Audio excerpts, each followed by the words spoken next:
Welcome to the Car Flip Show. My name's Justin. I was a part-time flipper turned full-time used car dealer.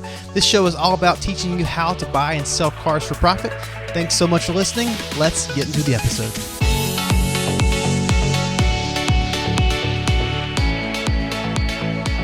This is episode 6 of the Car Flip Show. Thanks for being along for the ride today. We're going to be looking at two things specifically today. And before I get into those, if you hear some lugs being tightened, that's because we are finishing up a brake job here at my dealership today. That's a really cool thing about having a used car dealership is we do pick up some auto repair jobs, having a full-time mechanic.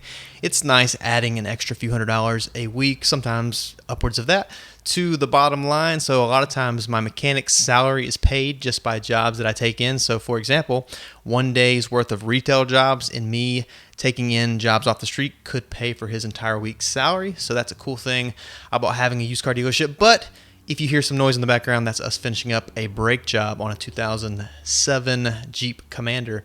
But today's episode is going to be about two things in particular. One, what do I make on the cars that I'm flipping? How much profit am I making? And should you be able to expect the same? And then also I'm going to be talking about wet sandpaper. What is it and why do you need it? So to begin with, I am going to be talking about this topic of profit because I just got off of 2 coaching calls. I run a car flipping course, so teaching you the ins and outs from where you are right now, maybe you know nothing, to getting you through your first flip and beyond. So I have a course. It's at thecarflipcourse.com where I walk people through that process. Right now the course isn't open, but if you'll keep an eye on your email, if you are subscribed to the Car Flips email list, there's going to be information in the coming weeks of the course reopening. But I had 2 individual coaching calls the past week, and both of them kind of went back to that topic of how much should I expect to make on my flips. One of the people in one of the calls, actually their first flip, they made $2,200. First flip, they joined the course, made $2,200. Obviously, that more than paid for the course. And then since then, they've made $1,500, they made $1,200, they made $1,300. And so they're kind of in that $1,000 to $1,500 profit range. And his question was, what do I need to do to get back to that $2,000? Like, I really like hitting that number. What can I do to get there? And the other guy actually hasn't flipped a car yet. And he's kind of in that zone of, I understand the process. I understand what I need to be doing. Establishing value is something he's struggling with a little bit, but he is afraid to get started because he wants to hit that $2,000. And my talk with him was, in baseball, I used to play baseball growing up for, probably 10 years I played baseball. No one ever passes up a single. If you can get on base, that's a great starting point, because if you can hit a single, the guy behind you hits a single, maybe you get to third, then someone can sacrifice bunt, you score. It's all about getting in the game. And so a lot of people will sit on the sidelines while deal after deal after deal passes them by, where they're not seeing that $2,000 profit.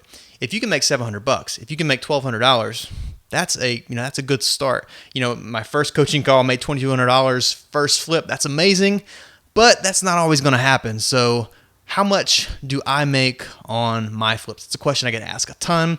I flip a lot of vehicles, so if I took all of the numbers, averaged them together, I make at least $2,000 average profit. That's after all my expenses, from the repairs to, I need tires to this and that. My average profit is $2,000 per car, but should you expect that on your first flip? So you have never flipped a car before. You're just now getting into the game, and is that $2,000 doable for you? Now, doable, yes, because I am getting my cars from the same place you are. Now, given I have my dealer's license, so I have access to dealer-only auctions, that's a nice benefit. But on Craigslist, on Facebook Marketplace, Let Go, OfferUp, fill in the name of the app, the same deals are available to you. So I can go out and, for example, buy a 2005 Jeep Wrangler, which I have right now. I just picked up off Facebook Marketplace. I have roughly $5,000 in it. It needs a computer. It needs a few things here and there, so I'll have less than $6,000 in it. That's going to sell for $9,500. It's got good miles. It's in pretty good shape. That same deal was in front of everyone. Everyone could see it on Facebook Marketplace just like I could, but I had the recognition to see the potential for the profit. So I understood value right away because I do a lot of Jeep Wranglers, and I was able to understand what it could sell for if it was cleaned up, if the computer issue was fixed, and I understood what was going to go into that investment as far as the repair cost, and I scooped it up right away. I messaged him right away and met him that night with cash in hand, bought it. I stand to make $3,000 on that. Now, if you have never flipped a vehicle before, that deal recognition isn't something that's going to come natural for you to begin with, but it's all about having a process in place to get to where you can understand the value of a vehicle. And there's two different values you need to be concerned with. One is what the vehicle could potentially sell for. The other value is what you need to pay for it. And what you need to pay for it is based on that first value. So if you're scanning through Craigslist, you're scanning through Facebook Marketplace, and you're seeing vehicles, you want to know what they're going to, or what they should sell for. So for example, I have a 2005 Audi A4 with 132,000 miles. It's a Quattro, has the bigger engine. If you see that pop up in your feed for $2,700, what does that mean to you? If you are new to the game, if you don't understand values, maybe not much. But for me, I know that's a vehicle that's going to sell for at least $4,000. Now, the one that I have right now, I took it on trade for another vehicle, so I don't have that. I didn't have to buy it. I got it on trade, but I did have to establish a value for the trade-in. So for me, I allowed him $2,400 on this trade. I know that I can sell it for $4,000 minimum. I have it priced at $4,950. I feel like it could easily sell for $4,500. So there's a $2,000 profit margin that I definitely could hit, but if it sells for $4,000, I've still made $1,600. This is when I took in. It was perfect, clean tire, or clean title, good tires. Just had an oil change. I didn't really even have to detail it. So that's one that I stand to make at minimum $1,600. On a good day, I'm going to make $2,000, no problem. So I don't have to make $2,000 for me to be interested in a deal. But if I'm going to go into one that needs more work, I'm going to need a bigger profit margin. Like on this Jeep Wrangler, there's going to be a little bit more sweat equity that's going to be put into this vehicle. I've got to take care of a little body spot. I had to clean it. I'm going to put a spray and bed liner in it. Just little things that are going to be a bit of a headache. If I'm going to do that, I want to make more money on the deal. So if you can understand value, if you see that 2005 Audi A4 with 132,000 miles, that's perfect, priced at $2,700, you know I can sell that for $4,000, no problem, maybe $4,500. Then you know, okay, if I have $2,700 in it, that would allow you a certain profit margin. But if you can offer $2,000 and you send a text that says, anyway, you can take $2,000 cash today for the Audi, maybe they say yes. Maybe they say no, but they come back at $2,500, or maybe you can negotiate somewhere in between. That's where the mindset comes into play when you are establishing value for flips. What can you sell it for, and where do you need to be investment-wise? If you can figure out those two price points and you can understand what it could sell for versus what you need to have in it, that's where you're going to set up your profit margin, and that's where all the money is made when it comes to car flipping, is buying the vehicle correctly. So my profit margin averages at $2,000. I'll hit $5,000 on some cars. Now that's not an everyday thing. You'll see some people on the internet that say I make $5,000 on this one, $4,000. Like, that's not an everyday thing. But at the same time, making $2,000 profit on a vehicle is not an everyday thing either. Actually, there's a dealership right beside me, and he came over the other day, and he was like, the car, this business is it's so hard, and he's a pretty successful dealer. He sells a lot of vehicles that are more expensive than mine, but he's like, if I make $1,000 or $1,500, and he said, if we make $1,000 or $1,500, he said, we're doing good. I just kind of smiled and nodded and said, yeah, okay. If that's, I didn't want him to know maybe that I was doing better than him. Not that I am. He sells way more than me, but my profit margin is a little higher than his because I'm hitting $2,000 average, which I'm gusting up higher than that. But for him, he's hitting that $1,000 to $1,500 profit. And a lot of that is because he doesn't understand the mechanics of cars. He's a dealer, but he has to sub out a lot of stuff, so he has a lot more expenses than I do. So I want to hit that $2,000. He's happy with $1,000 to $1,500 with more invested. So he's selling $17,000 cars, and he's making $1,500. I'm selling $5,000 to $7,000 cars, and I'm making $2,000 profit. So I like the return on investment, the ROI of mine, better than I do his. But that is where you need to be as far as establishing value. Before we get into the rest of the episode, I wanted to give a quick plug for the upcoming relaunch of the Car Flip course. We've had our initial launch a few months ago, had a lot of really good feedback from the people inside the course, and I wanted you guys on the podcast to be the first to know that in the coming weeks, it's going to be reopening. So we'll probably be open for about a week. And if you want to be the first to know when the course reopens, if you go to thecarflipcourse.com, you can put your email address in there. You can't buy anything on the site. It's not open where you can register currently. But if you want to be the first to know when we do reopen registration, you can put your email address in there. And as soon as we open, you'll be the absolute first to know.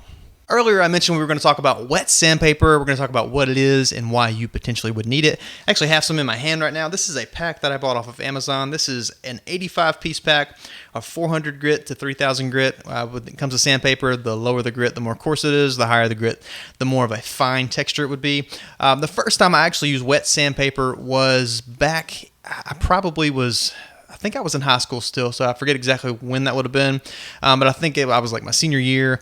I actually had got access to a dealer-only auction, so I'm there. I wasn't that familiar with the auction at the time, and a car that was in the front of the line, so this is the front of the auction. This is a 7-lane auction. 2 of the lanes started early, and I was in one of those lanes. In the front of the lane was a 99 Mazda Millennia. Now, I didn't go to the auction looking for a Millennia. I went to the auction looking for something cheap, and this looked like a car that might be that because it actually was faded. So the top of the car, the trunk, and the hood, the paint was all faded. It had these 20-inch chrome wheels. The interior was clean. I didn't know anything about the mechanics of it, and I didn't know anything because I really wasn't interested in that car. But as the auctioneer began, he started the auction up, and he started the bidding. And if you go to an auction, a lot of times they're going to start the price high. So they're going to say $2,000, and they're going to wait for someone $1,500, and he kept going down and down and down, and before I knew it, he was at $400, and just instinctively, I threw my hand up because I figured for $400 I couldn't really go wrong. So no one bid after me, which made me a little nervous because I'm thinking maybe these people know something that I don't. I won it for $400. There was a small buy fee, so I had about $500 in the car. After the auction, I went out to drive it. This auction had a test track, so I drove it on the test track. Everything felt good. The transmission shifted well. The engine was strong. I took it home. Everything checked out. It was perfect. And I don't want to say perfect because it was an older car, but there was nothing that needed addressed mechanically. It was just the paint issues. And so I actually talked to a few people, and I found out that being that the clear coat had somehow faded off, there was a pinstripe down the side of the car, and from the pinstripe up was just faded. It was black. So it was like a matte black, and below was nice and shiny. So I talked to a few people, and they said, you should just be able to clear coat that. Like, that shouldn't be a problem. And so I went to Advanced Auto Part and bought some, I think, Duplicolor clear coat, spray can. So I bought several cans of that. I taped off from the pinstripes down, taped off all the way around the car, and I washed it up really well, and then I just sprayed over with clear coat. And after I was done, it actually looked really good. Now, there was a few spots that weren't perfect because I didn't know what I was doing. I was spraying the entire car. I've never done that before. So there were some imperfections. And then I found out that you can actually wet sand the clear coat. So to get those imperfections out, I had what you call orange peel. It didn't look very good. And so I took the wet sandpaper. I don't remember what grit I was using at the time, but I wet sanded the whole thing. And it looked horrible, and I'm like, oh my goodness, like they said I could wet sand it. Then I found out you could buff it, and so this is me, knew absolutely nothing about painting or anything. It just happened to figure it out as I was going along. So then I buffed it after I wet sanded it, and the car looked amazing. Like what I had clear coated looked better than the other paint that was good below the pinstriping. Ended up doing very well. I actually sold that car to another dealer who was looking for a car for his son. He was a dealer that we knew that just got started. He needed a car for his son for under $3,000. I sold him that car for $2,500. And so technically I made almost $2,000. My time and the clear coat was pretty cheap. The wet sandpaper was pretty cheap, but I had a pretty significant time investment just because I had no idea what I was doing. And it took me forever to tape it and paint it. And that, it was a bit of a hassle, but I ended up fixing the paint without having to send it to a body shop to paint the entire car. So that saved me a lot of money. I don't do that type of thing much anymore. I don't go out and paint an entire car with spray paint or clear coat half a car. I usually send that off to my paint guy because it's a lot more, it's a lot better for me to save that time and pay my paint guy. But I do use clear coat. I actually just used it yesterday. Actually, this podcast is going live on a Friday. Today is actually a Thursday. If you go to YouTube and go to youtube.com/thecarflip, if you go to Daily Flip 41, actually I'm going to be recording that at the end of the day today, and you'll see a Navigator, a Lincoln Navigator 2005 that I actually used wet sandpaper on, and I was able to fix some issues. And so I'll show you that in episode 41 of Daily Flip on YouTube if you want to check out what you can do with it. But wet sandpaper is not very expensive. I think the 85 piece 400 grit to 3000 grit that I bought on Amazon was like $12-13. If you buy it on Amazon, it's going to be a little cheaper. I don't know if the quality is going to match up to what you would get from, say, Lowe's or an auto body supply store, but for me, it's good enough. It's cheap. I've got every grit that I would possibly need. For the Lincoln Navigator that I did yesterday, we had a little bit of some of the paint had kind of blistered up a little bit. There were a few white spots where the clear coat had just cooked up and got really hard. And I took the wet sandpaper, I used a 1500 grit, and then I went to a 2000 grit. I got it nice and smooth, and then I buffed it out. It's a black vehicle. They make a black wax, actually, that's made specifically for black vehicles. It could fill in some discolored areas, and so it actually came out really well with the black wax. So we'll show you that in Daily Flip episode 41 if you want to check that out on YouTube. But to have all of those grits at your disposal for $12-13 on Amazon, we'll put a link in the show notes if you want to check that out. But really can't beat it from a price standpoint. And instead of me taking it to my paint guy, which to paint the hood and the two fenders, I'm probably looking at least $300, probably $350-400 to have that painted.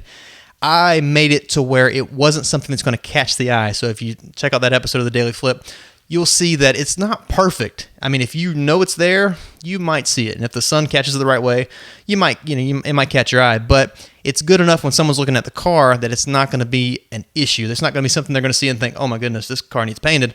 It's just something that if you know about it, you might find it. But if you don't, it's not going to catch your eye. And that's what we're concerned with when it comes to flipping.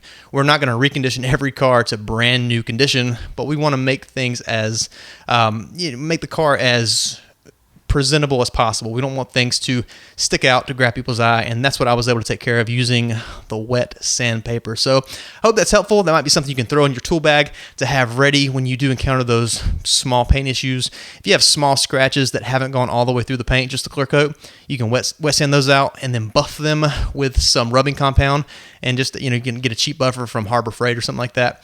And you can take care of those issues yourself without having to pay a professional hundreds of dollars to do so. So thanks so much for listening to today's episode. If you have not yet, please subscribe to us on iTunes.